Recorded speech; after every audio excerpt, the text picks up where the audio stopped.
แล้วตัวเลือกตัวใดล่ะก็นอนน้ำลาวหันแล้วไผสิให้ตัดเงินเดือนจะคือหัน2รวมทั้งหม้อหารเฟอหันผู้ที่รวมเป็น4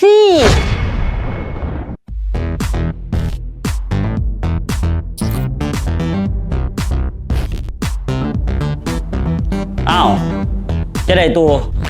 โอ้ยมีแนวสิปรึกษาอีสังคือเฮ็ดหน้าบูดหน้าบึ้งแท้โอ้ยมาปรึกษาเรื่องผัวนี่แล้วผัวเฮาเครียดอีสังใส่เว้าสู่ฟังเบิงผัวเฮาหันเพิ่นอยากนอนนำเฮาแต่เฮาบ่ให้นอนนำเพิ่นเลยเครียดอ้าวแล้วตัวเป็นหยังบ่ให้ผัวนอนนํล่ะเฮาบ่ไหวเฮาเมื่อยว้ายตัวไปเฮ็ดอีสังมาจักว่าเมื่อยจักกระเดียจักกระดอสิบ่ให้เฮาเมื่อยจังได๋เลิกการตอนเที่ยงเฮาไปกินเฝอไปกินเฟอแล้วมันเป็นหยังเฮาผัดเสื้อลืมกระเป๋าอยู่บริษัทโทรศัพท์ก็อยู่หั่นเงินก็อยู่หั่นบัดกินเฟอแล้วติบ่มีเงินสิให้เขาบัดนี้สำนักหนึ่งก็ขอเจ้าของห้านเขาบ่ได้บ่กลับไปเอาอยู่บริษัทมาให้เขาบ่เจ้าของห้านเขาสิแจ้งตำรวจติเขาหาว่าเฮาไปกินฟรีของเขาห่วย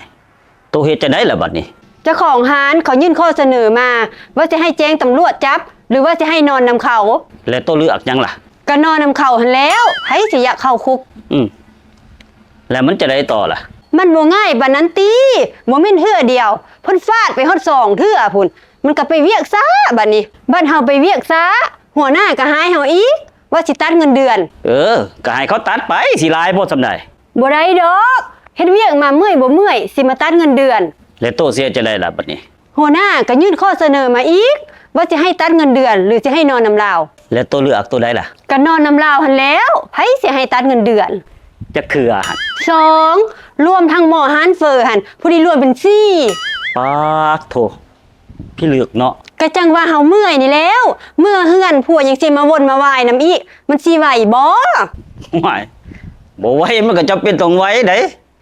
อันผัวกับเมียนี่การปฏิบัติภารกิจทางเพศนี่มันจำเป็นเด้โอ้ยยอมเฮาบ่ไหวจังว่าเฮาสิมาปรึกษานำโตนี่แล้วเฮ็ดจังได๋ผัวจังสิเศร้าเครียด